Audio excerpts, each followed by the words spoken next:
నీ జీవితం కట్టబడాలా? పడిపోయిన దావీదు గుడారంను పూర్వపు రీతిగా దానిని మరలా కట్టుదును. మనందరికీ కూడా ఎన్నో కళలు, కోరికలు ఉంటాయి. పెళ్లి చేసుకోవాలి, మంచి భర్త లేదా మంచి భార్య రావాలి, చక్కటి బిడ్డలు పుట్టాలి, మంచి ఉద్యోగం రావాలి, ఇలా అనేకమైన కోరికలతో, కోటి ఆశలతో అడిగిపెట్టిన నీ జీవితం అంధకరమైనదా? కన్నెబిడ్డలు లేక వారి ప్రేమను నోచుకోలేక నీ బ్రతుకు జీవోత్సవంలా మారిందా? జీవితం పైన నీవు పెంచుకున్న ఆశలన్నీ పేక మేడల నీ కళ్ళ ముందే కూలిపోయిందా?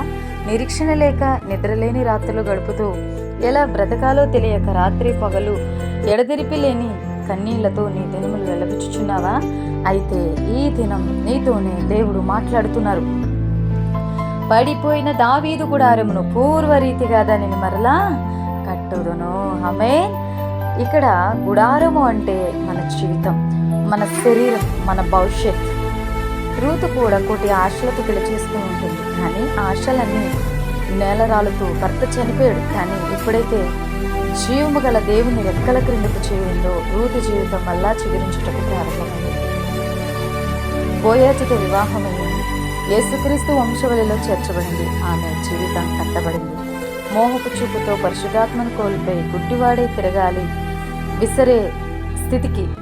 విసిరే స్థితికి చేరుకున్నాడు సంసోను. కానీ అక్కడి నుండి దేవునికి ఎప్పుడైతే మొరపెట్టాడో అప్పుడు తన జీవితం కట్టబడింది.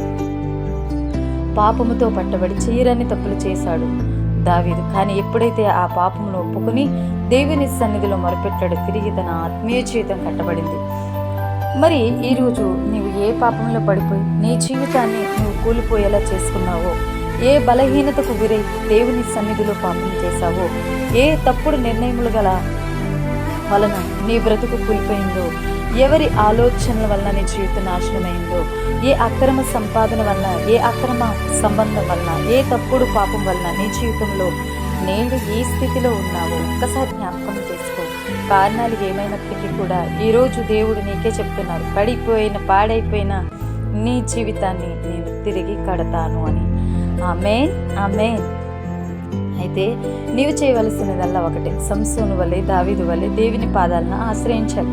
రూతు వలె దేవుని రెక్కల క్రిందకి రావాలి, దేవుని యొద్దకు రావాలి, దేవుని అధికారమును ఒప్పుకోవాలి, దేవునికి నీ జీవితాన్ని సమర్పించాలి. అప్పుడే సంసోను జీవితాన్ని, దావీదు జీవితాన్ని, రూతు జీవితాన్ని కట్టిన దేవుడు పాడైపోయిన నీ జీవితాన్ని కూడా వాక్యం అనే బండపైన కట్టి నీ పాదములు చారకుండా, నాశనకరమైన గుంటలో పడకుండా నీ పాదములను నిలిపి అడుగులను స్థిరపరిచి నీ బ్రతుకును బాగు చేస్తాడు. కాబట్టి దేవుణ్ణి అడిగి మన జీవితాన్ని కట్టుకుందాం. పడిపోయిన మన గుడారాలు కట్టబడును గాక. God bless you all.